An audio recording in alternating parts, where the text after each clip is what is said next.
പലസ്തീനികൾക്ക് പിന്തുണ അറിയിച്ച് ഐക്യദാർഢ്യ റാലിയിൽ കഫിയ ധരിച്ചെത്തി തമിഴ്നാട് മുഖ്യമന്ത്രി എം കെ സ്റ്റാലിൻ. ചെന്നൈയിൽ CPIM നടത്തിയ പലസ്തീൻ ഐക്യദാർഢ്യ റാലി എം കെ സ്റ്റാലിൻ ഉദ്ഘാടനം ചെയ്തു.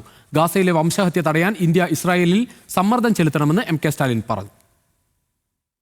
ഗസയിൽ സമാധാന ശ്രമങ്ങൾ തുടരുമ്പോഴും ഇസ്രയേൽ നടത്തുന്ന വംശഹത്യ അവസാനിപ്പിക്കണമെന്നാവശ്യപ്പെട്ടാണ് CPIMന്റെ നേതൃത്വത്തിൽ പലസ്തീൻ ഐക്യദാർഢ്യ റാലി നടത്തിയത്.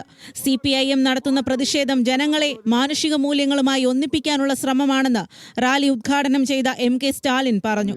അന്താരാഷ്ട്ര മനുഷ്യാവകാശ നിയമങ്ങളെയും ഐക്യരാഷ്ട്രസഭയുടെ തത്വങ്ങളെയും നഗ്നമായി ലംഘിക്കുന്ന ആക്രമണങ്ങൾ അവസാനിപ്പിക്കാൻ അധികാരത്തിലുള്ളവരെ പ്രേരിപ്പിക്കാൻ ഇന്ത്യയും സമ്മർദ്ദം ചെലുത്തണമെന്നും സ്റ്റാലിൻ അഭിപ്രായപ്പെട്ടു. ഇസ്രയേൽ ആക്രമണങ്ങൾക്കെതിരെ കഴിഞ്ഞ ദിവസങ്ങളിലും സ്റ്റാലിൻ രംഗത്തെത്തിയിരുന്നു.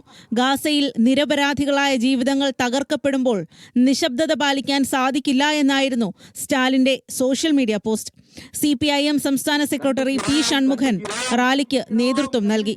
തമിഴ്നാട് കോൺഗ്രസ് കമ്മിറ്റി പ്രസിഡന്റ് സെൽവ പെരുന്തകൈ, ദ്രാവിഡ ഘടകം നേതാവ് K. വീരമണി തുടങ്ങിയവർ പങ്കെടുത്തു. News desk, news Malayalam.